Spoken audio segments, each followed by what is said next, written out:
Guys, welcome back to another episode of Unmotivated. We've got Q and his wife Kendra on, and of course our guy Jamal. Listen, you're gonna talk a little bit about the unknown today, and Q, this is derived from a message.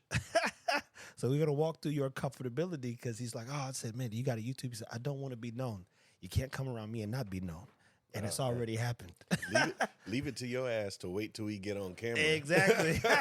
Oh yeah, man. I'm like, oh, I'm dying. I know what to do. That's awesome. Love it. Now, two things. Please walk them through why you don't want anyone to know who you are, even though you're high energy and everyone knows who you are. So it's like an oxymoron here. That's interesting though, because I think that me being in a high energy doesn't necessarily mean that's who I am. Right? It is. You know, you might be a good actor and you might be good, but I think you enjoy the exchanging good energy with people. That's fair. That's fair. So you can't, mind you, I don't like people. But what I'm appreciating as we're now getting to our 34th episode is moments like this where we get to sit down and create a timestamp where people get to live, listen, learn, and potentially become leaders of their own lives. Because I wouldn't have been able to frame what you did in one of those episodes about mental health. I just couldn't have done it. And I still couldn't do it. And I might not ever be able to do it, but you can. And then you turn around and we just had a moment where everybody talked about having some, almost not necessarily a mental breakdown, but just being mentally aware that some of the pain still exists. And then Jamal, I mean, you can't align things the way that they're aligning when they're aligning. That's deep. And there's nothing you could do about it when it's supposed to happen, right? Facts. Facts. So what about the unknown? Do you think it, kind of scares you at times? I don't know if it's a fear at this point. I think for me, like growing up, I was always labeled as the outgoing, this and that, and, doing some healing and looking back. I think a lot of my life has been derived around who I thought I should be and then who my environment allowed me to be. I'm originally from Alabama, raised in the 80s, early 90s. So within that, like growing up in what we would have called the city, right, the neighborhood that we grew up in, it wasn't the best and it wasn't set up for us to be successful. Most of the people that grew up there are either dead, jail, and doing the same thing they were doing then. And my parents moved us to a private school. They invested because that would have kept us safe. And unfortunately, in that private school, there's only a couple of chocolate chips in that cookie. So, there's certain things that you can't necessarily do that everyone else can. In certain ways you got to move. And the power of the code switch. Yeah. And, fast forward to that, like being profiled and then getting into a high school environment and then learning that there's different ways to navigate spaces to leverage and get what you want. Honestly, it's manipulation. So you develop a mask. And I think my mask was being outgoing and making everyone happy. So fast forward to now, I'm in my later 30s. I found my person. I've dismantled a lot of those belief systems. And to be honest with you, with my mother, what was going on with that, like that was such a painful and emotional and just a fucked up time that I had to really sit still. I shut down my output. And the reason is I just couldn't do anymore. I got a brand new wife moving into a brand new space. My mom is dying. My family is all experiencing that. So if you ain't adding value to or providing light to me in my darkness, then I got to shut it down. I stopped social media. I stopped reaching out. Like I'm talking back when Facebook was out, Fran. Now it's like, if you don't know what's going on in my life, then you don't necessarily need to. And I think like the social bandwidth and just essentially being gived out, that I stopped the input and it's been actually peaceful. Yeah. So I think that's kind of the springboard and not necessarily wanting everybody to know my moves. One, because now I don't know who I am on the outside of that. And two, a lot of the relationships and people that I tried to force into my life actually ended up hurting me, and pulling from my life force. We can go deeper into that, bro. Let me tell you. And please do, because what you're telling me is you unfortunately probably wasn't the best judge of character at times. Mm-hmm. Yep. And if you naturally are good, you expect people to be good. Heard. Bro. Shit. And I tell people this, and the irony is this, people. I say all the time, and Jamarcus, I'm not a good person. I'm not trying to be a good person. I don't give a shit how you feel about me. That goodness, I'm only looking for the truth. If I find the truth, that I know how to manage how fucked up you are, because I'm fucked up. Man. Hold on. Say that again. If you learn the truth. Like, look, the only thing that matters is somebody. A lot of times you go out, you say, I'm looking for the good in this person. I'm like, fuck that. I only want to see the truth. And if you can't get me to the truth, then I don't think there's too much good, because they want you to show, that fucking white coat angel shit. Nah, nigga. Yeah. I know how to see. I was raised by demons. And the only thing I'm used to seeing is bad people at the core. Yeah. So it's like you can't hide from the devil. So I'm like the devil's advocate. Yeah. I'm like always setting people up, but it's like this: free will. It's about free will. I want you to do the right thing. Unfortunately, you're probably not. And once you do the wrong thing, it's probably our last conversation, because I'm not going to expect you to do better. That's the thing. You expect people to be as good as you. Yeah, and I think what came up for me when you said that is I was raised by, my mother was an angel in this platform. I mean, that woman was incredible. Even while she was exiting, she was still loving. I mean, at one point, my mother was in the hospital on the 3rd floor, and she walked up to the 5th floor to take care of her mother. Like my mom was a gangster. Yeah. And also, I think, my father and my mother did a great job of shielding us from the truth.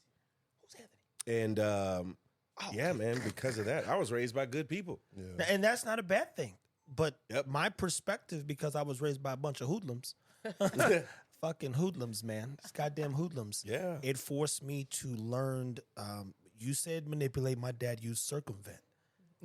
See, so That's a gangster perspective. All I'm saying is the people are around. I was around. My dad told me at 13, all women like to be used. Never tell a girl you love them. And I went with him to every woman's house possible, and I watched him manipulate every situation so that it benefited him until it didn't.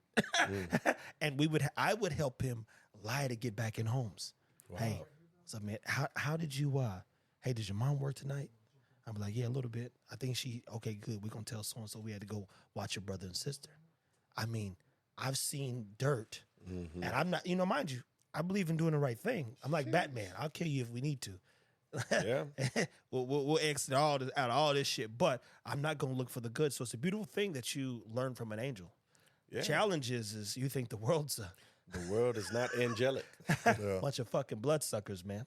Yeah, I think it's crazy. Kendra and I had a conversation and linked about this yesterday. I think also, too, is as you get older and removed and the more life you experience, I think you recognize your natural gifts. Yeah. And I had a conversation with a teammate, and I was like, man, you have a gift at seeing people, the light in people. Yeah. Right. And I think that everybody has a light. I could go into a place in the hood no, I don't. and see that. I think you want to.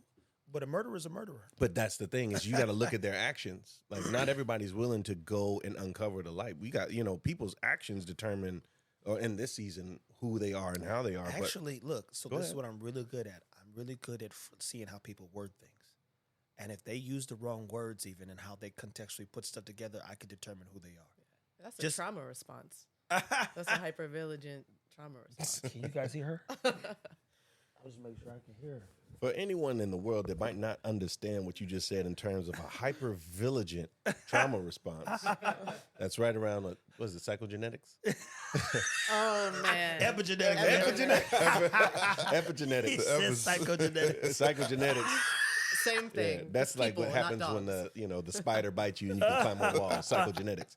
But what is a hyper-vigilant trauma response? Please do. Well, I mean, me and Trevor, we've said a lot without saying a lot to each other about our fathers. And when you grow up in a toxic environment where one of your parents is toxic, you can read people so quickly because you had to do that to survive. So you're noticing tone, you're noticing actions, you're noticing patterns, you're noticing so many different things, and you're picking it up all the time. And I think, what Q was saying is, like, I also tried to see the best in people, but intuitively I would feel it. I would just ignore it because I was trying so hard to be a different person from my father, to the point that I was like ignoring these things and doing like empathy without boundaries. And I didn't have that neither. But when you're but it kind of goes either way though, right? Yeah. But like when you have a toxic parent, you don't learn boundaries. You just get shit thrown at you all the time, so you don't even know how to set those. You have to like relearn all of that, and it feels harsh when you've had someone be harsh to you. You're like, I don't want to treat anyone like. Well, at least for me, I didn't want to treat anyone the way I was treated. Yeah. So I got shitted on all the time. So, you know, when we were talking about like the mental breakdowns and mental health and all of that, I would notice my mental health would decline the more I was allowing these behaviors to happen. Yeah. And I would be like, I feel like shit all the time. And I realized I was just allowing all these things. Godly. And you start to see you guys now. See, I don't feel bad. I don't have like the guilt thing. Yeah. I think it's part of the narcissist that one of the genetic things that my dad gave me. So I could hurt somebody. Yeah, but it goes the other way too. But I lean into doing the right. Like I don't have that guilt thing. That thing don't work on me. I was like, no, if I did it, trust me. I thought of every way not to, and you like forced my hand. See, and I think that like and there's multiple ways that you can handle your shit, right? But I think too, like when you open yourself up to a relationship, whether it's business or romantic or having a child, right? Like, and then you start considering, it's like, do I want to be the same person that I was or that I experienced? It's like, that's where that evolution and that healing side starts. It's not so much when you're on your own because you're perfectly positioned to take over the world. But when you start opening yourself up, like me to get married again, fuck. That's got to be that's got to be a thing, bro. Or like even to consider if you've been abused and all this stuff and then you choose to have a family. You know what I mean? I think that's when, for me, like the evolution and the healing actually, you're not forced to. Man, I'm so good by myself. I don't need anything and I'm good. And there's another part of me that, you know, I have to grow into if I want to experience the abundance. I think survival and production is different than abundance. Like when I was in New York, man, I was on my shit. I was making money. I was moving. I had the apartment. I had the job. I'm sitting selling multi-million-dollar this and that. And there was a sense of unfulfillment that I really couldn't put my hand on. And the reason is because I was doing things based on a faulty foundation versus allowing things and growing into who I was always wanted to be before shit happened. You know what I'm saying? And I think that's the biggest part that even caused this conversation, because I could do bad all by myself. Yeah. But when you're trying to do life with someone else, that's when all of this bullshit comes up, that shadow, especially as men, right? We have a shadow that we were never given tools to even identify, let alone like heal from. Mm-hmm. So it comes out in hypervigilance, it comes out in super production, or it comes out in anger. That's a large response, because if I'm pissed off and frustrated or my inner child is hurt, the one thing that I can do is be logical, and the other thing I can do is be angry. You know? But see, so I like the inner child thing, because the one thing I've leaned into this whole time is just always remaining childlike. Yeah. And so when I say things, it's no malice that comes with it. Just like, why didn't you do this? This is the fucking truth. And people get caught up and they think about how to basically put something out there that might be offensive even to a person. I'm like, I can live with the offense, because I'm not going to lean into making this person feel like they're doing, you know, good by themselves or right by themselves. And the relationship side, you think, okay, I've got to build this business, and that's the only thing, like, there'll never be any emotional leverage for me. So I like that you had to come to the fact, look, you want a family, you want potentially a wife, you want to have more, you know, a kid. How many kids you want to have, man? Man, I got 2 dogs, you know, and them jokers are enough. But you know, I'm actually for the first time open. I don't know. Okay, and I'm basically framing that because people, if you don't know who you have to become to be who you need to be, and I heard this as White guy that does some talks, and he's on, you know, various platforms, and he says being a millionaire is one thing; it's who you have to become that's the hard part. And I've always said this: you can't serve 2 masters. So for me, I can't. You look at even the best; very few people on the American side, Asian cultures and other people, they've got a lot of wealth, and family is everything. Or in America, I don't know why it's so damn hard, but it is a little bit more difficult. So I'll never be able to serve 2 masters. And also, I have no interest in kids. I'm not good at relationships. I don't give a shit about them things.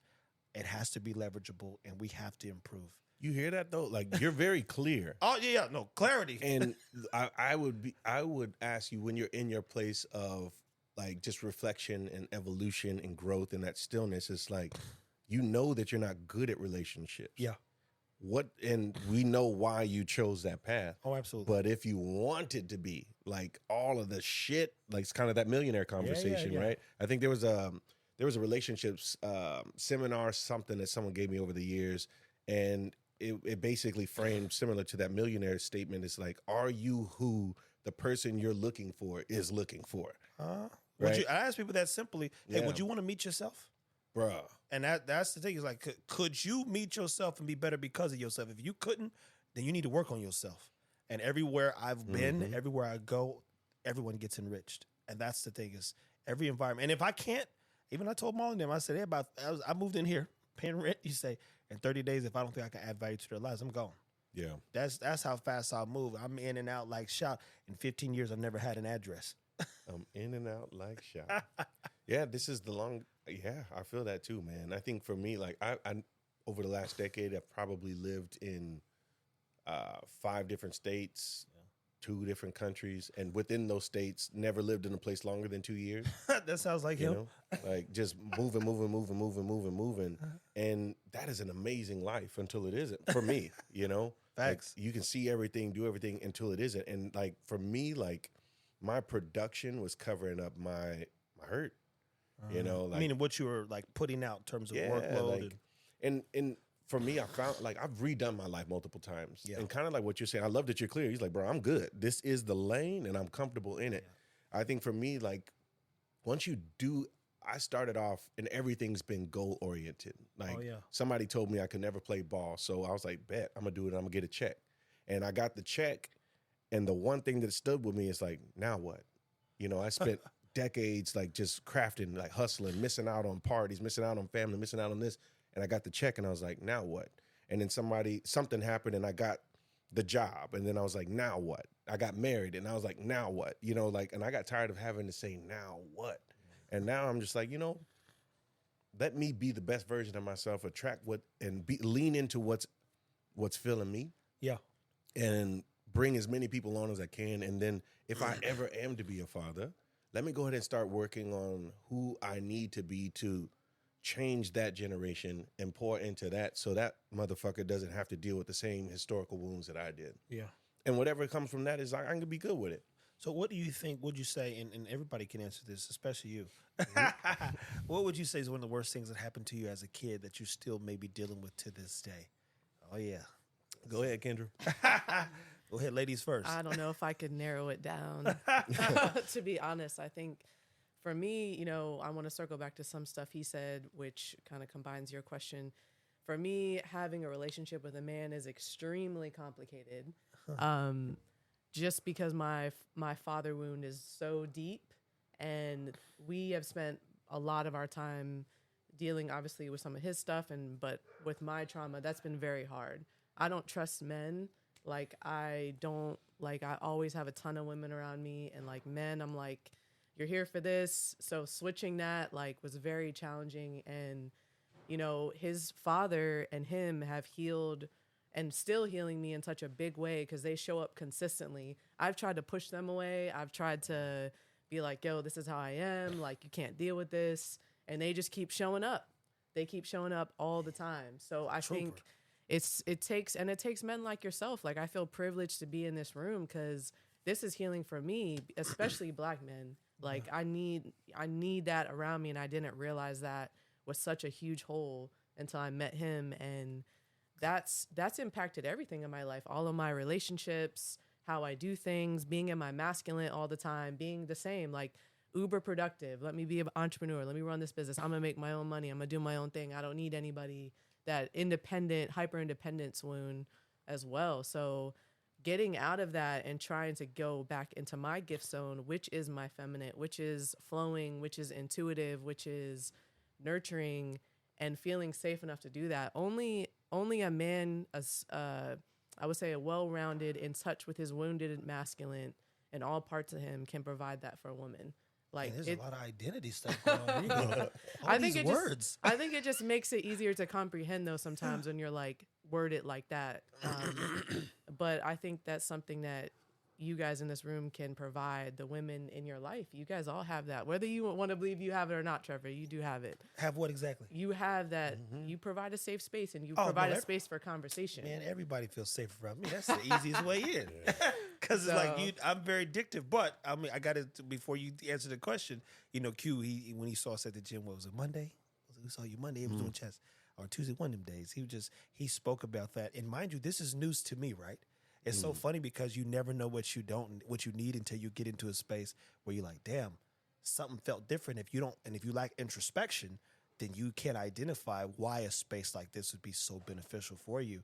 And even, I lean into being around Jamal and even having to take Jamarcus with me places. I've been such an entrepreneur and created so many things for myself nobody's ever been around. So now you consider like, hey, we about to go do this. I've never had friends. Literally. There's nobody to call. I don't have a phone call. I'm just out here, surviving and moving on. And it's been, healthy for me because I'm like, why would people want friends? Why would they do that? Why would they want to talk to people and hang out? That makes no sense to me. Why would you set yourself up for disappointment? That'd be like, this is a funny meme because it's like the leading cause of disappointment is giving a fuck. That's a tattoo, bro. Hey. That's true. That's a tattoo. Put that shit on my neck. But then so after you kind of realize, things are this feels right. I like the way things are going. Even, meeting a guy like Q who keeps showing up, as you said, was there something that you realized you really needed to work through? Because I've dealt with chicks before where I'm like, you have a problem with men, right? You say you always arguing with your daddy. And they're like, they're reactive, they're emotional, they're hateful, they're hard-headed, they don't listen. And the person that raised them was their father. So he's look, I ain't got to deal with this shit. Good luck. I'll leave. But they don't be knowing that, hey, every time a guy says something, you have a problem. And it goes back to kids too. I'm in Shawnee Mission South. There's 5 black kids, if not more. And all of them, every time the coach says something, they get livid. I said, Coach, does Marcus have a dad? Does D have a dad? Does Dom have a dad? Does Rock have a dad? Does KJ have a dad? Guess what? None of them kids had dads. Mm-hmm. So that early, they start having a problem with men. Yep. And by the time they get to high school, they have a problem with authority. Mm-hmm. Now they have a problem with how with everything you say. They want to fight. They never fight. They never do that with me. But the coach, white coach, he bring him out. Hey, Chaz won't listen. And I'd be out there, look, Chaz, I ain't your fucking coach. I'll put your head in the ground. And mind you, I'm at an all-white school, running my stairs, minding my business, but he's cutting class short to bring him to me. I can't get him to cooperate today. Let's go. Well, see, too, was like, because I'm that guy, man. I will invalidate my leadership quickly. And that's my first way to test to see if you actually have the balls enough to show me something. Yeah. And that's not a positive thing. I'm working on it. But, like, if your leadership and, like, kids are like animals, man. They're going to tell you the truth. So if none of these kids respect what you're saying, you got to look in the mirror and ask yourself why. What is it that you're holding that they can feel? Because they're connected to they're connected to some shit that you lost. Yeah, They didn't trust the coach neither. I got to be honest. Yeah, man. He would bring something. He'd like take one to go get Chipotle, and they'd be terrorizing the next day, like talking shit to him. I got you. You're like, don't do that. Yeah. But don't do something for him and then bring it up in front of everybody. That's not the move, boy. And you're going to leverage that. But see, like, you're one of the things you pride yourself on is telling the truth. The facts. And you also chosen to surround yourself with animals. Mm-hmm. So it's like, all right, he ain't no murderer. He's actually a nice guy. But he's somebody like, have you ever killed somebody? Do ask me that though. You kind of had to kill a nigga and take a nap. It's like, I mean, and see, my response would be like, what did he do? There you go. That's exactly. I only did it if I had to. I mean, what did he do? And I didn't go find it. It found me. That took me back to that Dave Chappelle when he was like, what did she do? And it's like, oh, man. Valid question. Hey. Everybody's not going to be happy about it. Hey. But, like, she could do anything. Look, no. y'all know some hood niggas. Boy, I'm telling you right now, some they throw hands like dudes. And, man say, we ain't going to go there today. But like, that's... On the next episode. I didn't see it all. When is Ratchet gone too far? Stay tuned. But if you had to, everybody kind of identified. If you want, I'll lead it off, man. My dad, I think I told you guys, he ties me up, beats me prison style, water hose, hands, wife beater, mouth. He's like, and I don't think that was that bad. He punches me in the face one time for like 2 miles. And my face is just, there's blood everywhere. My grandma sees my face, and she busts that. She screams. I'm like, I ain't never heard her scream unless she's mad as hell. She said, what did you do? He was like, he wasn't at weights. I literally didn't miss weights. And I could keep going. I mean, I could keep going down the line. Even when you start talking about mass, right? I did it. I found the interviews with my mother. And she said when me and my sister both turned about 13, we turned into monsters. we lived in a house where my grandmother, like, if you see Antoine Fisher, Mm-hmm. like real life, Yeah. Antoine Fisher. And so she said, you guys, we had to wear masks because you can't be happy, you can't be sad, you can't be angry, you can't be anything other than what you can be. But you know where they fucked up? My dad one time, he says, hey, you know your grandmother couldn't pick up an object and hurt you. I said, is that right? And when he said that, she said something, she was talking shit again. I told her to shut up. Oh, man. You're alive. She wasn't going to do shit. Once he told me that, see, this nigga's gas. And he wasn't around either. And he said, I said, really? And she's talking shit. It's an ice storm in Kansas City. We had been outside in the fucking ice pig, carrying fucking branches all over front to front of the house. I mean, it's snow and ice everywhere. And she's like, oh, mother. And I'm like, shut up. And I literally was like, yo, we're doing this because we love you. We're here such and such. And she didn't know what to say for once. And I never had another problem out of her ever. And it's all because he said, I was like, oh, she be talking, because she never really hurt us. She never swung on us or that, but she was like, oh, this bitch is crazy. Yeah. But when I said, I was like, oh, we free now, y'all. Oh my God. And I could keep going down the line, you know, because I was left to deal with her trauma because my grandfather died. My dad's in prison. He says, hey, you got to go live with her. Then my mom leaves, and this was the kicker. She calls one day. She's like, I can't come back. Dad's in jail, right? And I said, where are you going? And she's like, I'm going to her parents' house of refuge. So she leaves her 3 kids with the woman who hates her and hates us. And you turn around, and she says, I won't be. Now, we see her at church every Sunday, and she's waving. And wow. we see her at church every Sunday, and you think none of this stuff is registering until I get older. Like, she was like, this was not okay. Yeah. It's like my mom, and then so she's funny because she tells like a joke. She's like, yeah, when I called Trev and told him that day I couldn't come back, he said, all right, mom, take care. Like, and I'm like 13, 14 years old. So I was listening to a soundbite, and this woman, black woman, it's like a panel that they have, and they just be going over some real shit. And she's like, when you take your child, like, you were an adult at that time. You were no longer a child. Like, innocence has been gone. Like, you know, there's a moment in your life where you're like, oh, life is good. And you're like, fuck. Yeah. I'm better off in the womb. You know? And she was mentioning, she was like, yo, man, if you're going to have your kid contributing, buying groceries, have a job, like doing all these things, but then you say a kid need to stay in their place. No, you put them in the place of an adult. Oh, man, you know, so like at that time when you told her to shut up, we doing this because you love you was validated because, and granted you 13, but like, what could she say? You've been a man since you got hogtied. Yeah. You know what I mean? Like, and she knows that. And I mean, what's she gonna say to you? Like, damn, you are doing. Like, and the thing is, you said you set a boundary now. The law, bro, I could never say shut up to nobody, but and live through it. The fear of God was in my, you know. But like you said it, and you also followed it with truth. Yeah. And I mean, if I'm over here angry about my situation, she's angry about everything. I got 3 mouths to feed. And mind you, we talking trauma, right? So grandmother gets beat up, a dude's whooping her, Big Eye was whooping her ass. He bites her tooth out when she's in her 30s. She's, as a kid, was adopted, left on the railroad track. She's got a burn on her right side because when the babysitters didn't want to deal with her, and they put her on the fucking thing. Like, I listened to everyone. I found a way to dig. So I can say, man, how deep does this shit go? Yeah. Because these niggas is just full of the devil, goddammit.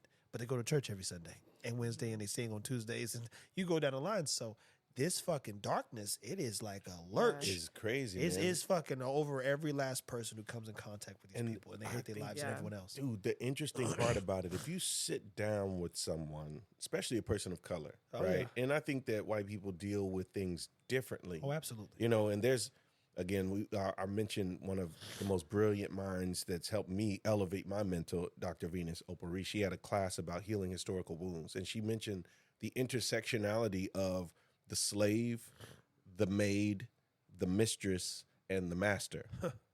And how each one of those, like, you got your slave owner, you have his wife, and then you have the slave and the maid, and the intersectionality of how they all related to each other. And then if you take that and you unpack it, and if you ask any brother, any person of color, and immigrants get it too a different way because there's colonization everywhere. Oh, yeah. It's always going back to the chopping block, right? And like in slavery, you take someone from an existence. Imagine if I'm a king, I'm a warrior, I have somebody of note, and now I'm being sold, and that frustration that you can either have the outlet to try to run, you're gonna get killed, or if you're the strongest, you're gonna get put on the stump and get publicly humiliated and raped and brutalized, and that burden that you have to take and hold in and just be angry all the fucking time and productive. Oh yeah. Angry and productive, and then you have to love in secret, and then you have to betray people that you love to survive and keep it quiet because the loud ones get killed, you know. And fast forward to now, you've got these people, and how does that show up? Like in the workplace, and then you look at the Buffalo Soldiers, you look at the people that went to Vietnam, and they come back and they ain't shit, and then you look into Jim Crow, and then you look now, like go back far enough, you're gonna find alcoholism, you're gonna find rape, you're gonna find someone getting murdered that's untimely, and you're gonna find a lot of people that are just angry and have no outlet, and they suffer in silence, and it shows up in some bullshit. So, like, it all comes, in my opinion, from that origin story. Oh, yeah. And if you go back far enough, like, you got motherfuckers doing the best that they can, suffering in silence with no tools and no validation to actually deal with and let that shit go. And I feel like that's been the bullshit that I'm dealing with now, because I'm one of the first people, like, once you see truth, it's like the Matrix, man. Bro, listen here. We can go in there, but once you get unplugged, you can't unsee truth. And the fact that I really think that you're surrounded in an environment at 13 where no one could see it, and you saw it and you stood for it. Yeah. I think that's some gangster shit. It took me leaving my environment and dealing with that frustration. I mean, all y'all can probably talk about it. It's the shit that shows up in your throat, shit shows up in your chest. Oh, for sure. And when you can't breathe and you don't even know where it is, you just feel with that shit. Every time a cop gets behind me, and I'm dealing with that shit driving over here, somebody riding my ass, like, I'm getting frustrated because I've been pulled over. I've been put in cuffs. I've been searched. You know what I mean? That shit just makes me angry. That's why I did everything that I did was off of that anger bullshit. And I was around people that, you know, give it to God, pray about it. And which is, I think is fantastic, but that's not a tool. No. That is an idea that works for you. In real time when a cop slamming your ass down or violating you. Like, when you get violated as a human, like, and there's nothing that you can do about it to stop this person from hating you, because you ain't do shit. They don't know how educated. They don't know how elevated. They don't know the value that you can provide. Like, once you get that feeling where your humanity isn't enough to be a human, and now you're being seen as less than, you hold a certain level of fucks that if anybody taps into that, they can get that shit. You know what I'm saying? And you know, I'm getting that mad talking about shit. You know, I can't watch Negro films like that because of how you leave that thing and be ready to go do something around like somebody. None of y'all. I was like, hey, I can't turn certain stuff on because it's a reminder of all the things that I've seen and had to do to survive. It don't feel good. I'm gonna tell you that right now. And feeling for me is not a real thing until you feel the one thing I've always felt, and that's hate. Mm-hmm. That's that anger he's talking about. That's that rage. The one thing I know better than anything is rage. And I think that for me, like, making the decision to leave a life that was going to be very productive, rooted in that anger, is why I left.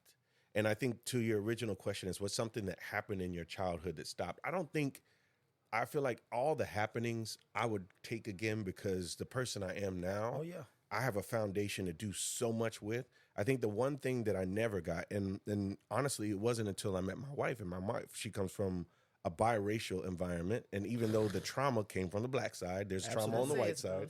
The trauma's on the white side. The one thing that I didn't get that could have shaped my life differently is a place to get understanding versus shame.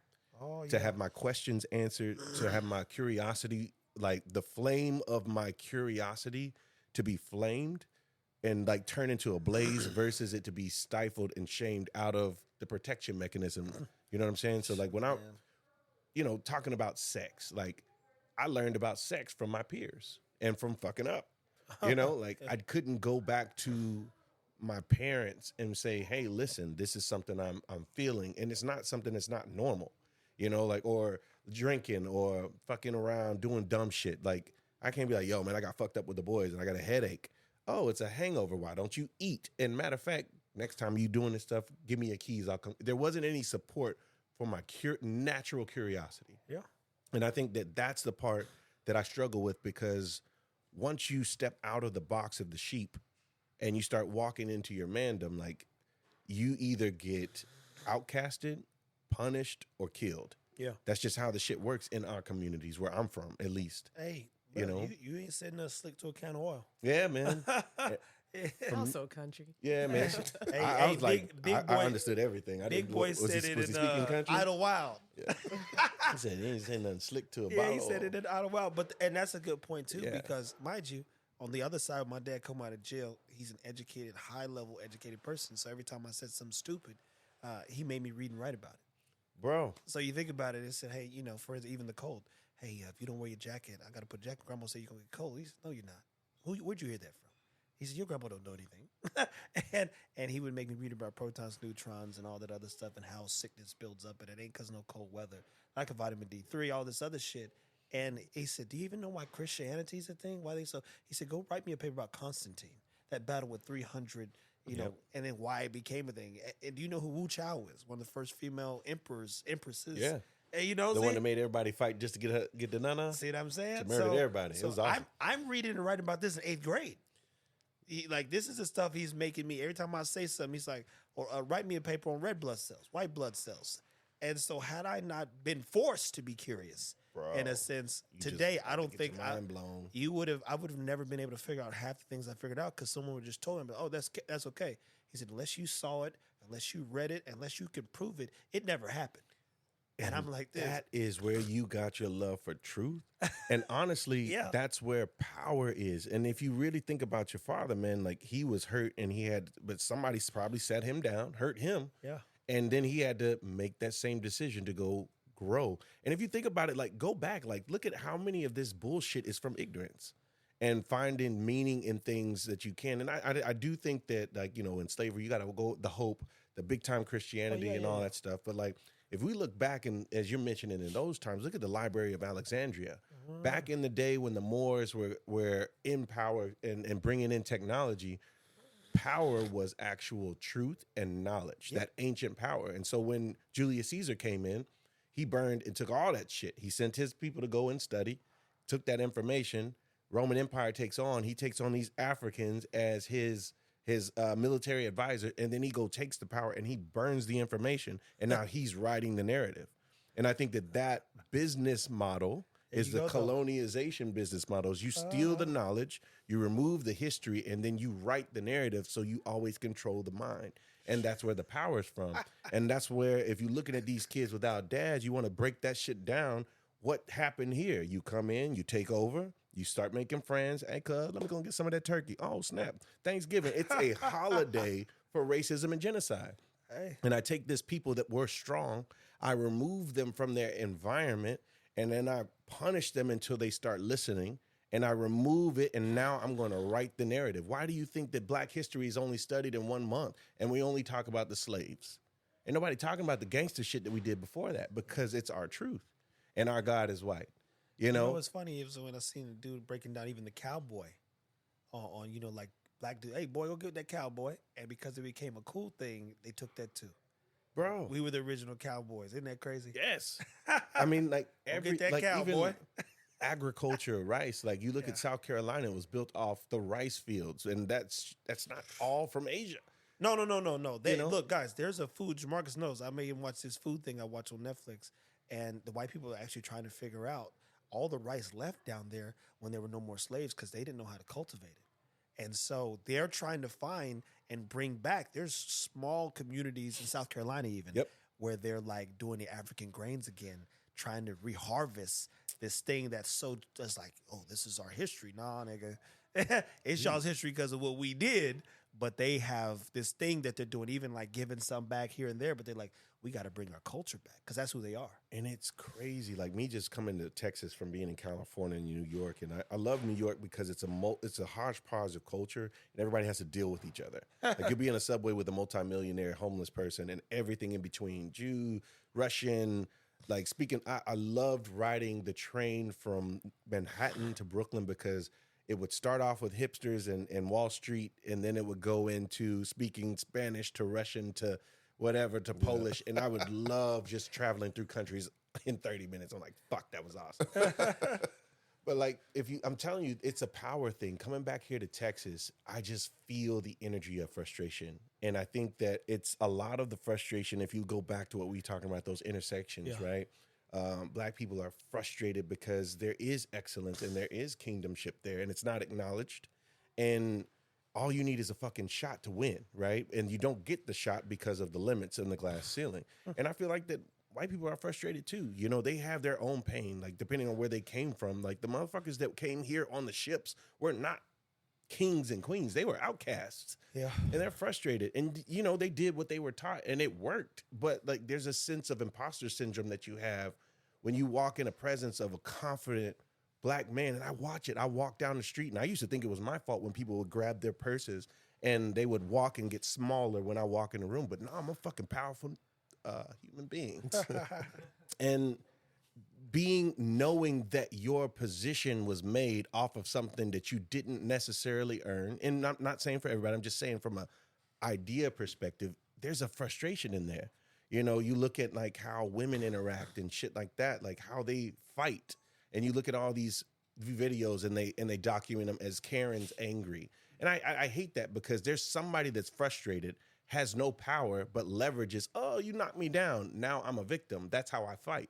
And so, and then you look at, you know, just how it is, these black women or women in general that have been disrupted or disrespected by men and they have to adopt this hyper masculine persona and leave their divine feminine, even though they're capable of, there's a frustration. So you've got all of these people walking around out of alignment with who they are that have no answers and no one's talking about it and they're fucking angry.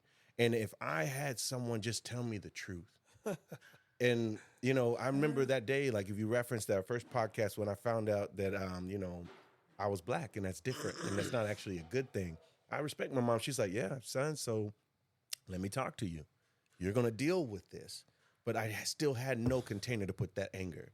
And I think that anger is something that the more we can shed light on truth, the more we can, and that's for me, was the springboard of mental health. I did not want to build a life that was foundationally solidified on anger.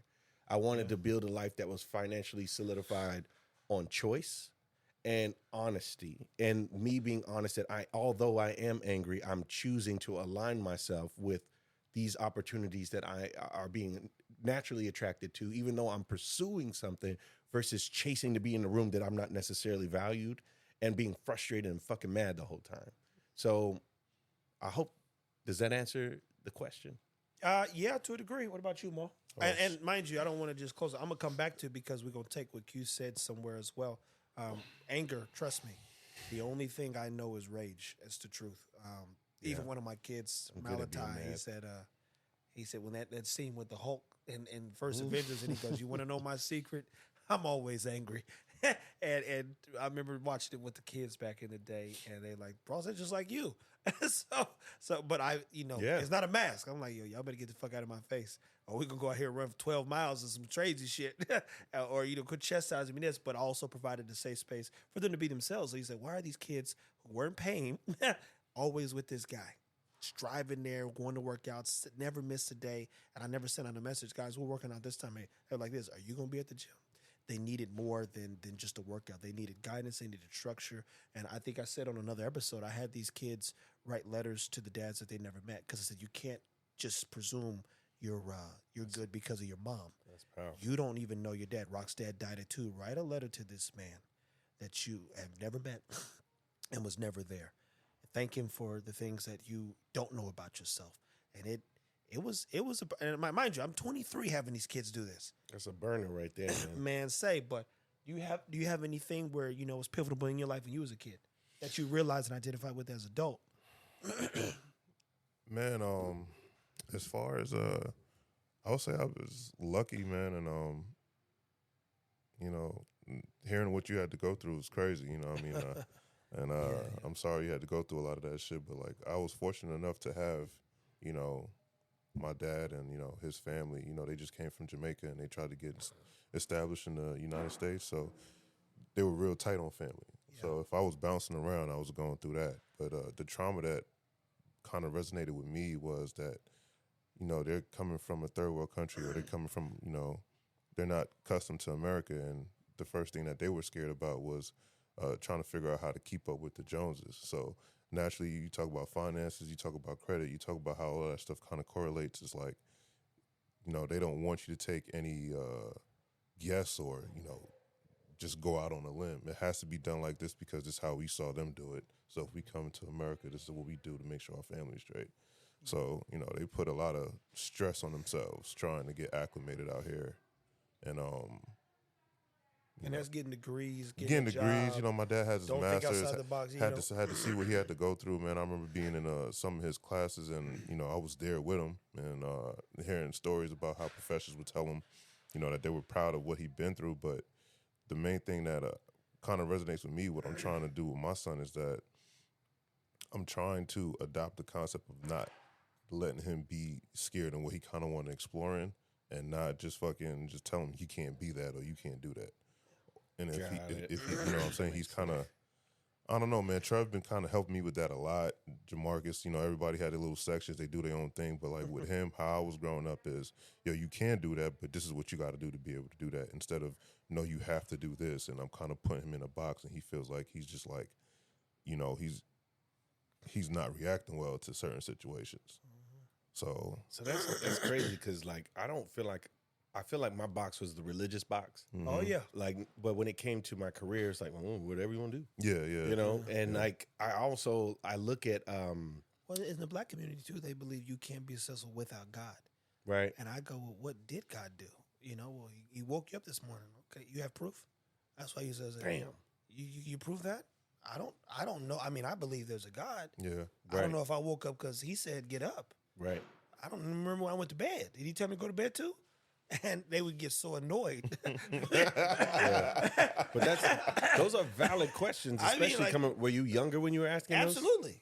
You go, well, can you prove that? You know, because once my dad also made me prove everything to him, scientifically speaking, or can you identify what's going on here? And my dad used whiteboards and everything. Shit, I'm doing today. Yeah. So he made it make a lot of sense. But that religious box, it was like, let me control this person's mind. And I'll tell you this. I'll say this and then get back to your point. Oh, no. Somebody asked me about, you know, the George Floyd thing and some. They said, they literally, even in South Lake, someone says, man, could you come out and you speak during this time? I said, nah, man.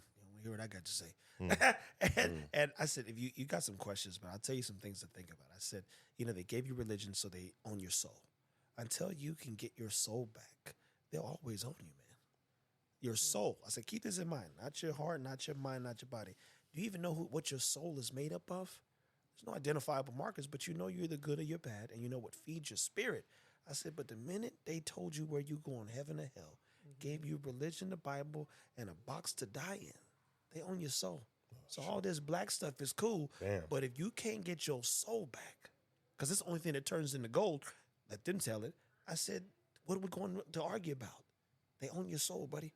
I was talking about white people, to be clear. So, but go ahead, man. I mean, bro, go ahead, bro. Let me chew on that. But no, I think that's cool. I love you.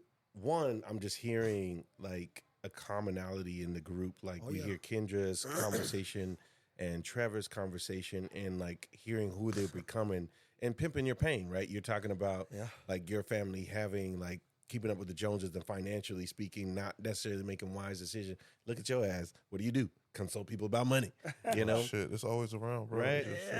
And I think it's interesting hearing your perspective, Jamal, because you're coming from an immigrant standpoint, right? Even though it's a third world country, you know where you come from. Yeah. You That's know, huge. You can tell, you could probably walk back and show us, hey, this is our land. Literally. This is where my family's from. These are where my ancestors are buried. Oh, we're working on it. We're working on it. For the most part, we can start in Jamaica, yes. Yeah. I mean, there's a diaspora there, but I mean, like, you having that family unit, and I actually, growing up, I envy people that knew what they were doing. I listen to a lot of sound bites, and I just take the element of truth from them. And someone was, I cannot remember what podcast or what platform it was on, but the guy was saying, he's like, if you look at the greats in our community, like Venus, Serena Williams, their parents told them what to do. They knew where they were going. I saw that. You know, he was talking about Michael Jackson, all good, bad, or indifferent.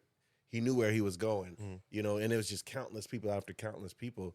Do you feel like having that structure with education set you up to be able to position yourself in this place, even though it was there?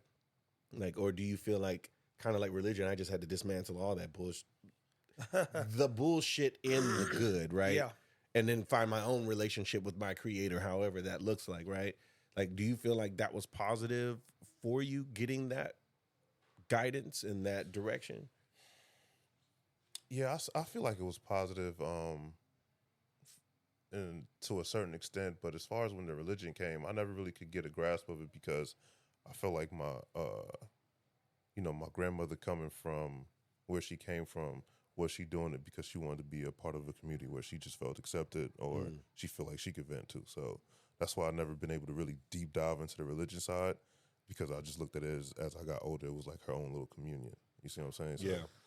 because the family, they can say what they want. I don't feel like everybody's super, super big, but they understand there's a higher being, or whatever the case may be. So religion side, not really, but education side, I feel like, being able to deep dive into that, it kind of set the tone for a lot of different movements inside the family. Yeah. But they still kind of were like, after being home, man, and fucking hearing the conversation about my aunt that passed, they just still kept the same blueprint as far as, how could I explain it, bro? Like, they kept the same blueprint as far as just the fear of, man, credit, I come here and work. And I'm like, yo, if you would have been able to leverage yourself, and we talking about trying to grow the family, what now? Like, where can we go with this? And I know I'm kind of all over the place, but you doing your thing, man. It's kind of crazy, man, because I just look back at it like, man, it's just mad hard work, and like, where can we go forward? Like, what can we talk back then when I'm talking versus my uncle, and he's like, oh, I got handed this building. I got handed wealth to be able to help from the rip, and hearing them have to come from fucking living in cardboard boxes and shit. It's crazy, dog. And for me, like, as far as religion, to be clear, like, I think everyone's correct, and I think that everyone has room where they're incorrect. I think it's all right, and I think it's all wrong. Yeah. I think whatever works for you and whatever connects you to your soul, if it's a personal relationship with your essence, however that identifies. Yeah. I just think it's really cool. Like, I guess hearing, and I love this brotherhood because I'm getting perspective, because it's very easy to get caught in your shit. Like, I'm healing about this because my parents did that, my blah, blah, blah, blah, blah, blah. And at the end of the day, I saw, again, another soundbite. Somebody's like, you got to remind yourself that it's your parents' first time living too. Fuck. And I think it's cool getting your perspective, because now you are a father, right? Like, I'm not a father. But, like, understanding that the fact that we can even have these conversations and articulate what we are means that they did something right, albeit their flaws, right? Yeah. I think that's pretty cool to be able to sit with, like, although I've been hyper-focused on my shit, my parents did an amazing job. Like, because I'm not quite 40, right? Like, I'm in my later 30s. I still don't know what I'm doing. I could not imagine having 3 lives that I'm responsible for. I feel like I'm fucking up now, and I got dogs. But, like, to have 3 lives I'm responsible for in my 20s, like, I mean, golly, with no tools, no internet, no access to information, only access to what you had. Only access to their pain, too. Yeah. Yeah. Think about that. Nobody knowing how to deal with it. Mind you, I'll tell you guys this. My dad, I asked him, I said, man, what fucked you up so bad? My grandmother brought in a bunch of foster kids, and each one of them had a level of trauma. One was raped by his mom and had a broom shoved up his ass. The other one was beat up pretty bad. 2 brother and sister, my Uncle Thomas, Timothy, and his sister Sheila, they both went up to go to jail. Sheila killed a guy.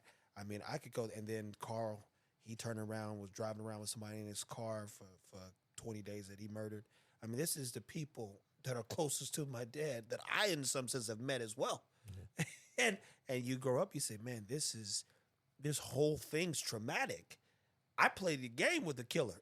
I mean, that dude, you guys don't know Swope Park back home, but I was sitting up there playing with this dude named Mike, my mom's friend Carlotta, and this nigga killed somebody about 30 days later and left the body at Swope Park. I said, oh, you had me playing video with a murderer? Yeah. I mean, so when you hear the trauma, my dad was raped at 8 years old by his cousin. You go, bruh, this is just getting darker and darker. So I've tried to remove myself so far from that shit. You go, I just want peace, man. I want mental peace. And I, like you said, you have to give them grace, because it was kids raising kids. My mom had me, she was 19 years old. And I'm the first first one, so you say she had no clue. And like you said, I don't want to be responsible for the motherfucking kids. So the dogs are enough, but you go, it's whole life force thing, even the exchange of energy between friends and doing the fellowshipping thing and connecting and then trying to find connective tissue and then turn around and then getting fucked over. You go, wow, I didn't see that coming. And because you have this goodness that you want to align yourself with, and you think they're showing just enough goodness for you to be faithful and hopeful in a sense, right? Yeah, it's that hope. Yeah, no, and I don't have that hope. But even Stan says it. He says hope is good on Sundays. I don't know what day is good on, but I do hope that my favorite line in Infinity War is when Thanos says, "I do hope they remember you." It's like, Tony, you did a good job. Yeah, I do hope. It's like it wasn't good enough. I respect it, but it's just I'm going to stab you. You have my respect, Stark. Out of all the people, it's the only person he said that to after he's whooping everybody's ass. There's a lot of death being dealt. Hey, man, look. It was dealing death in the first intro credits. Bruh, I was in shock. Like, real life shock with the Hulk. I was like, oh, this over. If he whooped the Hulk's ass, this is a wrap. And quick, too. I mean, bro, and he was looking at it. Scene. It was like Jet Li or Ip Man whipping somebody's ass. Yo, when Ip Man hit you and he like... take you from the top to the bottom. Yeah. And, bro, I never... we going left field, but this is good. Man, bro, when that dude... I remember this. I think it was Ip Man 3. Bro, this dude jumped thinking he was going to get him out surprise. He beat him down from the air to the ground. And he all stopped the way down punching to his him. Pinky toes. When he quit punching him, dude was still like this. I was like, I ain't never seen nobody get their ass whooped in their nervous system. Bro, Ip Man is legit. Like, bro, if you've not seen Ip Man, go watch 1, 2, and 3 because it holds is tough. Donnie Yen is a bad mother. The first one I saw, I said, "Oh shit, this dude is ridiculous." Bro, put them fingers out like this. So then, okay, look, now leading back into, and we digress. Look at that. So when you even sent me the text, he sent me 3 texts and was, "Oh man, I don't want to be used. I don't want to be known." I said, "Good, bring your computer." And part of it is as you go through your healing process, being off social media. I'm not social on social media. We've grown an account because I share simply the truth, and I try to help people with their dogs by way of information. I do respond to messages at times, but I never reply or read comments. It does not serve me to do so because they're not living my life. And I could give a shit less. Why? Because we have a plan. So one part that you just said, hey, you don't know where you're going. That's the beauty about the journey. But you're just beginning to surround yourself with the right people. And you might land in the right place because you can do the work. But finding something that aligns with your passion, that you can be present in and that you want to, achieve, that's a whole nother thing, right? People think I want to do dogs. I don't, people. I don't think Jeff Bezos wanted to sell books. But you say, where's the biggest opportunity to be successful with the skills you have? The dog market lacks maturity. And I've been in the rooms with super successful people and definitely big into healthcare. So I said, I think there's an opportunity here to package something that could lead us to the land of opportunity where we could do more for our people. And the challenge I have, for Q, and even, I challenge Maul all the time, and I fuss at Jamarcus quite a bit. There are not enough of us being seen successful. And so if you never saw success, Jamal's seen some success by way of his family, but even he realized in his last vacation, his Uncle Steve, who's a white guy, white Italian, he was handed success. He was like, hey, here, start off with a building, and then Jamal, he told in another podcast how much money Uncle Steve and him was paying him. What did they pay him? $100 an hour, right? Mm-hmm. At what age was it? Shit, 17, 18. How many people have families that could pay them $100 an hour as a fucking kid, basically, to manage a team of construction people? Oh no, nigga, I was working with them. Man. Oh, see, he was doing the work.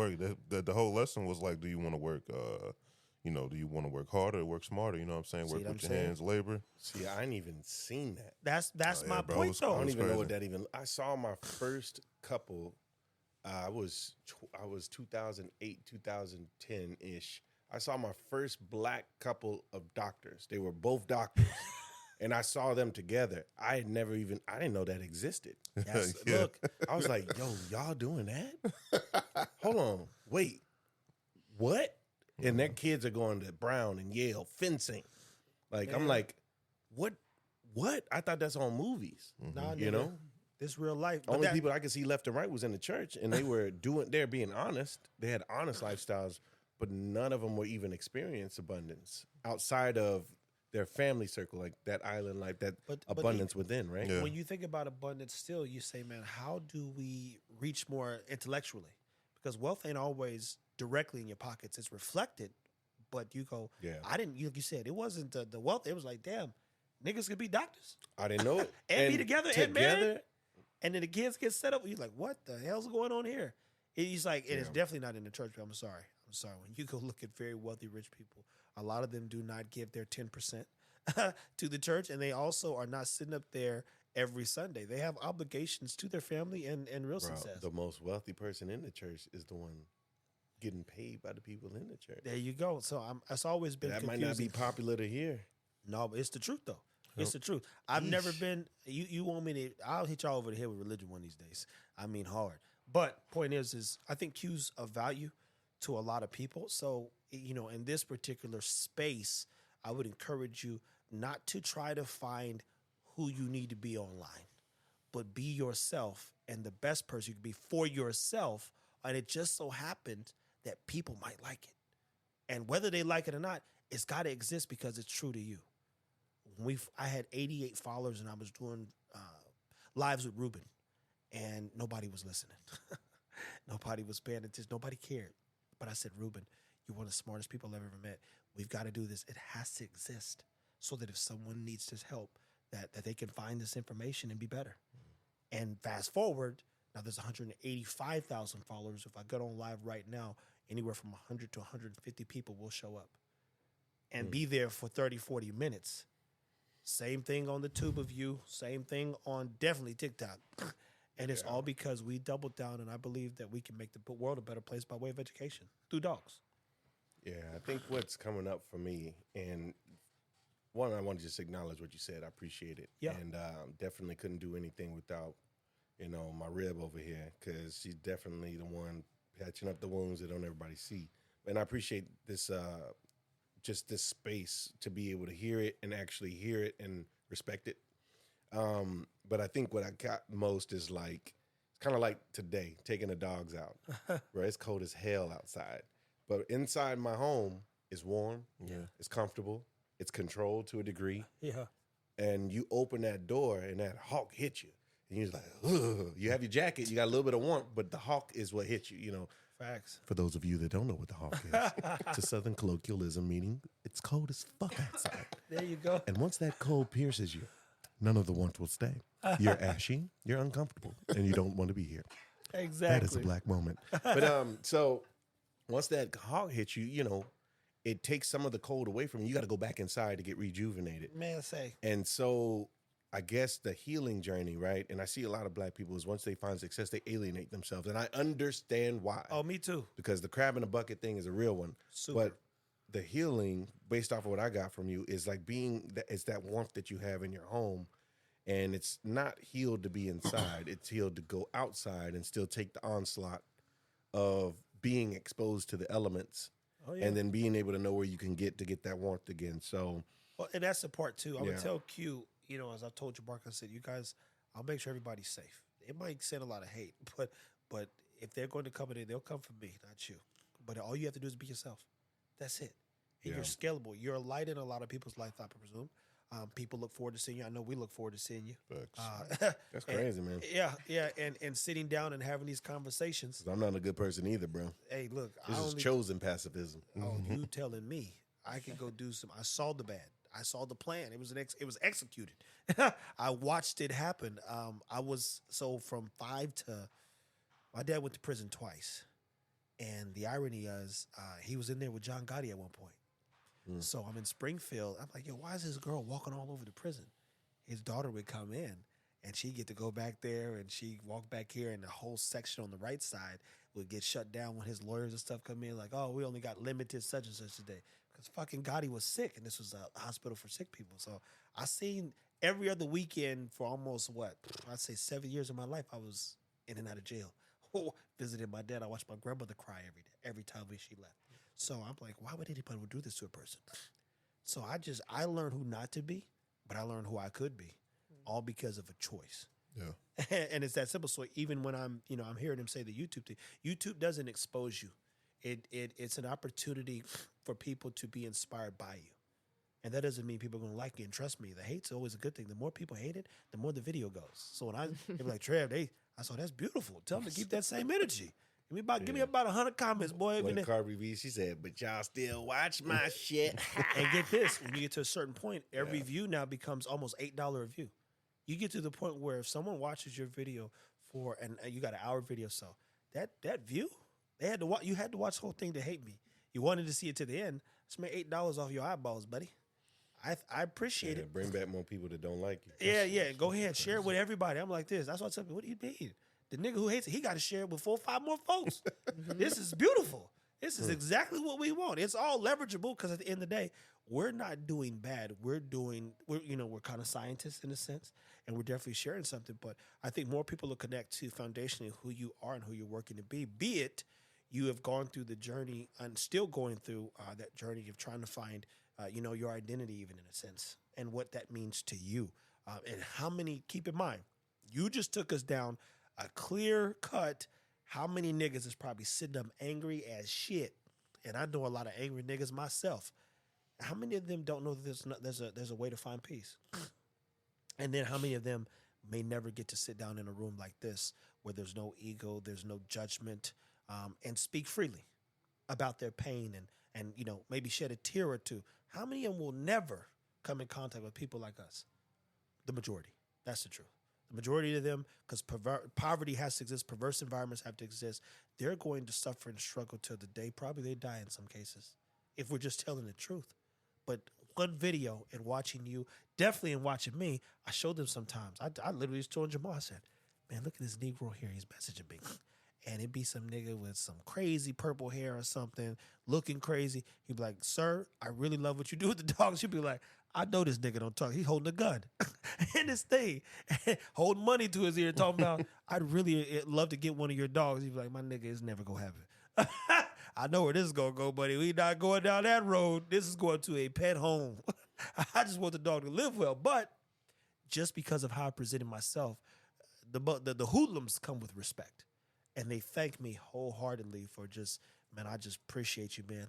There was a 45-year-old woman who called me one time. I used to pick up Instagram, call my line, and they'd be like, oh, shit, it's you. It's really you. I'd be like, yeah, man.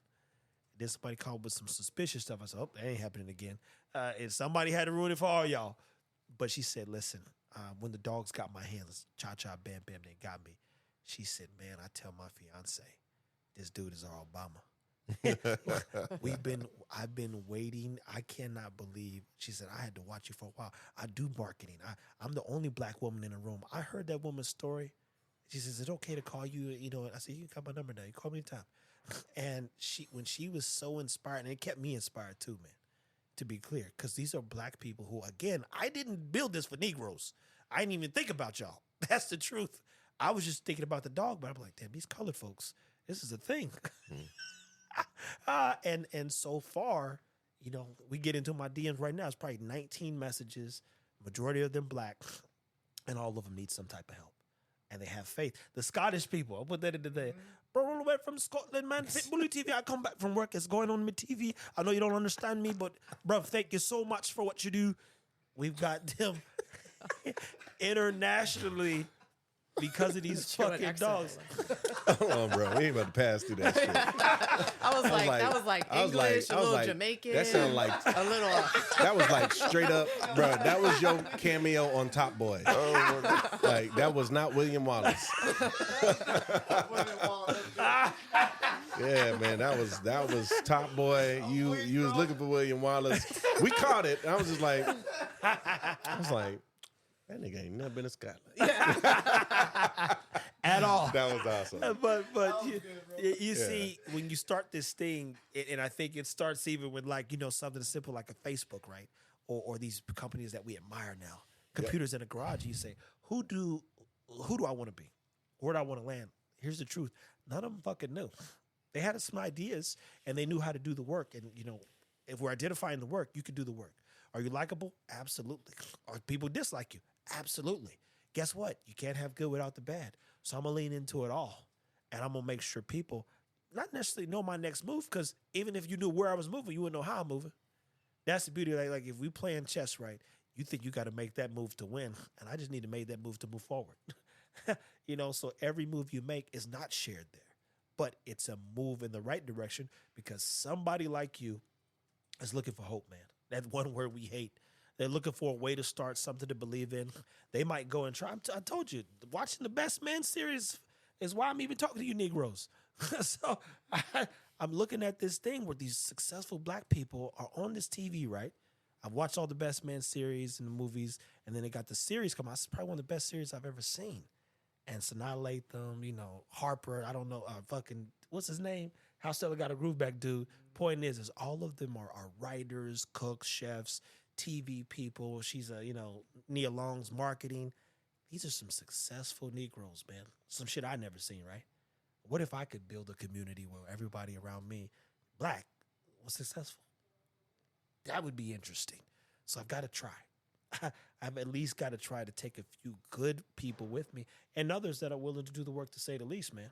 So when fearing the unknown, what would be something you maybe lean into to, give somebody advice about dealing with it? Because like you said, walking out into the cold, something that's simple. We walk out of Cowboys, I'd be running my mouth, and that hallway right there. Whew, oh, shit. I literally, like, Jesus Christ, is cold. Hey, sometimes you don't feel it till you hit that hallway and that wind coming through, and it wakes you up and says, shit, let me get off this fucking phone and get to the car, nigga. Back to the garage. Then I get back to the car. Comfort. But there's times, as Jamarcus knows, we went out when it was an ice storm with the dogs one time. His key fell out. It was so cold in Texas that his key froze. So we had to sit in the cold car, wait for it to warm up just so we could start the car, the fob. But I love when the conditions become uncomfortable, because if it's pouring rain, you see me out there with the dogs, let it be some snow. I'm going to be right in this field fucking with these dogs. I have to. I love conditions because, I said, look, conditions are what make or break you. And in this case, we've all been under duress. We've all been in our comfort. But I'm like, we won't get there doing what people do, and we won't get there if we don't try to be, in a sense, a little uncomfortable. This is uncomfortable too. 9 out of 10 people wouldn't share the stuff that I would share, but I tell you, everybody, life's too short for me to get concerned with somebody think of me. I ain't got nothing to lose, man. Like you said, you're in your 30s. I'm in my 30s. Everybody here is in their 30s. Well, not you. but everybody here is in their 30s, man. You going to blink again, this fucking thing's going to be over, and you worrying about what people thought? That ain't it. I'm like, I ain't got nothing to lose, but by the time we get done doing what I got to do, I'm going to be dead anyway. That is a fact. We all got a death. But if you was going to help potentially inspire someone to maybe better deal with the unknown, because this was unknown. You had no clue what you was going to sit down and get into, but you're here. It's like a cipher. I think for me, I always start with the end in mind, right? So I think the advice that I would give is know your why. Yeah. And the why's got to be bigger than how you feel. So even if you don't know what you want, you can also know what you don't want, and have that being and allow that why to elevate and evolve over time. But you need to know your why. So that's a good one. Like, and not only knowing your why, it's just like GPS, right? You have to type in your address first, and then you go, and also know where your rest stops are.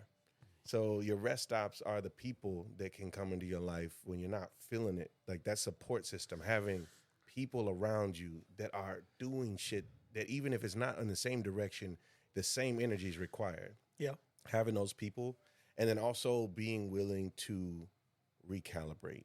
So even if you had your mind set for something, God don't work like that. Life don't work like that. And indeed, and those are both synonyms in my opinion. No, they are. You being able to recalculate, recalibrate, and then stay consistent. I think those things are there. Knowing why you want to get out of your situation, knowing where you can go to get support, and then also being able to unlearn what you thought you needed to do in the first place. I think those things right there all summarize being uncomfortable. And what about you, Kendra? Everybody, No, you're good. Everybody chime in. I mean, he covered a lot. I think the support is huge. I think knowing yourself, like from today's conversation, I feel like we talked a lot about, especially you, Trevor, like that shadow that gets passed down and the historical wounds that get passed down. And if you're always running from that, it's always going to come up.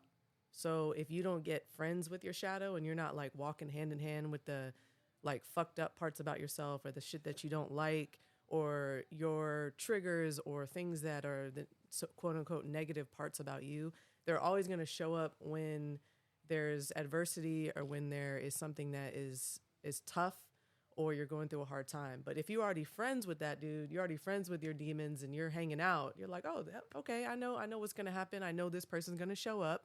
So I know the steps I need to take. I think it sets you up to feel that you have a sense of autonomy. Maybe not, you're not in control, right? But you feel a little bit more autonomous in yourself because it's not a surprise. Because that shadow likes to come up all the time. Man. So if you know it and you're friends with it and you're comfortable with it, it makes things a lot easier. And people, like what Q was saying and what actually everybody was saying is, you know, having that support system that also knows that has that. And Trevor, you said a lot, like the self-reflection and the introspection. Yeah, I do it all the time. If you can do that, like if you can look at your part in a situation or your patterns, I mean, it can change your life, like with every different decision, because you know that your dad made you feel this way. So like when I'm around him, I'm like, is this me, a trigger that's coming up, or is this him?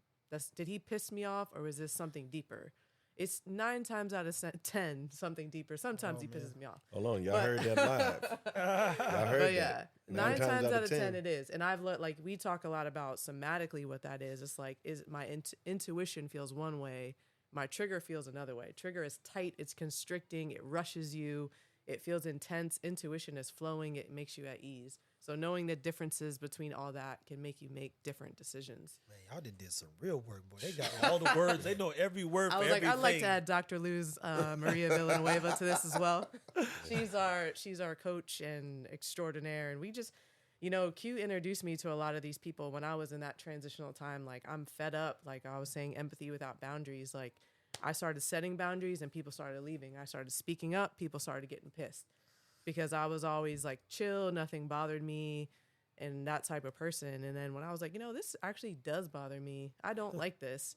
And my world kind of fell apart. And that was the same time that he was coming in and we were getting closer. And he was introducing me to all these people.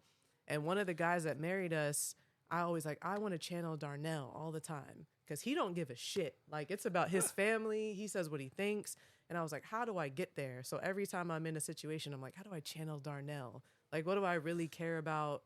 And what is important to my family? And that's it. And it's like, you spoke a lot about not giving a shit what people think unless they're in that bubble and they're helping you, you're supporting you. So I think tying all that together is like how you deal with the unknown, huh? Yeah. There you go. What about you, Mo? I mean, shit, Q, they both hit it right on the head. Fucking sounds like, you know, a bunch of alignment and identity. You know what I'm saying? Man. And the quicker you kind of could fall in the grass with and be in tune with what you're trying to be, you could stand in the darkness and no matter what direction you're going to go. And you know, just to the identity thing, I've heard it twice. So Ruben and I believe, and I always lean into it, I live for impact. I've said it before. It's kind of like my word. And if you live for impact, that means I want to be impacted as well. So if I can't impact your life, then you probably shouldn't be around. And impact at every stage. From the minute I wake up, go to sleep, you know, I'm impacting someone to a degree. And you say, how do you work? I don't want to be impacted in a bad way. Been there, did that, just some that shit, that kid shit. I ain't reliving that shit. It's like it happened. I'm better because of it. I wouldn't do it twice. You know, I wouldn't do it twice. So it sounds like you guys are still, you got a good sense, but you say, okay, then what do you value? I value truth. And that truth, again, some people think the truth is supposed to be some beautiful thing. No. And it's like, yo, no. That motherfucker got some layers to it, too. And so you got to deal with all the shit that comes with the truth. And honesty. Honesty isn't telling the truth. You know, that's a whole nother thing. So you go down this, okay, how do I want to live? How do I want to impact others? What do I want to take? What do I want to give? And then, you know, how do I want to go to sleep at night? That's the big, those are a couple things. And I just value the truth and you know, being honest, being considerate, and then minding my business. That's my favorite thing to do is minding my business. That right there, like watching people move in unsafe environments. Yeah. They mind their business and they respect the environment and then everybody's cool. You know? Ain't that crazy how it works? You mind your business, you impact where you can, you disappear when you need to. Yeah. Yeah, that's deep. I mean, I appreciate you tying this all together and putting us all in a position to see one another. You know what I'm saying? I think that's it takes somebody on the road to know where we're going, right? Yeah. And what I'm hearing with all of you, you know what I'm saying, and all of us is that we have different places where we've invested our time and leveraging someone else. Like you've been hard on the business side of things and the creating opportunities and elevating your surroundings and curating people. And I've been hard on the, you know what, let me get my wounds right so I can actually scale this business, right? Like an operational workflow. If the business isn't working, we got to clean house and start fresh. Yeah. And where Maul's like, I'm being a dad now. So like, how can I set my son up? Like, and then let's talk about leverage and finances and like, man, that's like straight up Captain Planet, Earth, Fire, Wind, Water, Heart, baby. And you get my point. And even when I was looking at, your start writing out kind of who you were on For paper. those of you that were not born in the 80s, Captain Planet. I want to sing the theme song. I know Captain Planet. Go ahead. I know Captain Planet. He was a hero. He took pollution down to zero. Thank you. If you don't know, look it up. There's a YouTube about it. It was a real thing, people. There's so many cartoons that was like gems growing up, though, right? The power is yours. Lamb chops, play along. Come on now, let's stop. Oh, you might got to bust some edits out for this one. Oh man, but drop some. Look, man, for one, thank everybody for just sitting down talking about that. We're gonna do one more with them. And again, he's about to go down. You get cut up next week or the week after that? The week after, man. Friday going down, man. So the relaunch is it's evident, bro. It's evident. There you go, man. So he's got a journey. He's gonna hopefully be able to take you guys, on and because a lot of people, again, 100 million people suffer from back pain. That's a fact. 100 million people are out there struggling, trying to figure out how to deal with it. And when I helped solve a few problems, I never knew why they would cry when they was feeling better, right? Then I hurt my back one time. And that motherfucker was so tight, I had to roll back on that bed to grab my shoe to tie that motherfucker. I couldn't bend over. You'd be like, oh, this is awful. No one of them niggas was in tears. Thank you so much. Mm-hmm. I said, this back pain ain't no joke. Indeed. And shit was real. But at anywho, we tapped into the unknown. We got one more topic we're going to bring you guys by way of Q and his wife. I appreciate their voices and lending their honesty. Everything that I want to do with this particular podcast is lean into the honesty. Can we be honest? And I repeat, Q, he identified that there was no one like him to really look up to per se. You got decent mom, decent dad, and, good people around you, but like, I want more out of life. Where do I go to learn about that? Well, in my case, I was raised with criminals and crooks. I don't want that, but I know how to be one. So, okay, how do I get to a place where how do you become something you literally never said? How do you be someone that you've never been trained to be? I was trained to be an evil son of a bitch. That's the truth. I got a master's degree and PhD in fucking being a terrorist, and the family knows that, right? So we can't thank everyone enough for sitting down and sharing the truth and experiencing everyone's version of, what it was like to deal with, growing up as a kid and maybe living a little tumultuous. And right there. But at anywho, we're going to close this one out, guys. Thank you so much. This is an Unmotivated Podcast. Please like, subscribe, share, listen, and keep killing it, people. And good luck.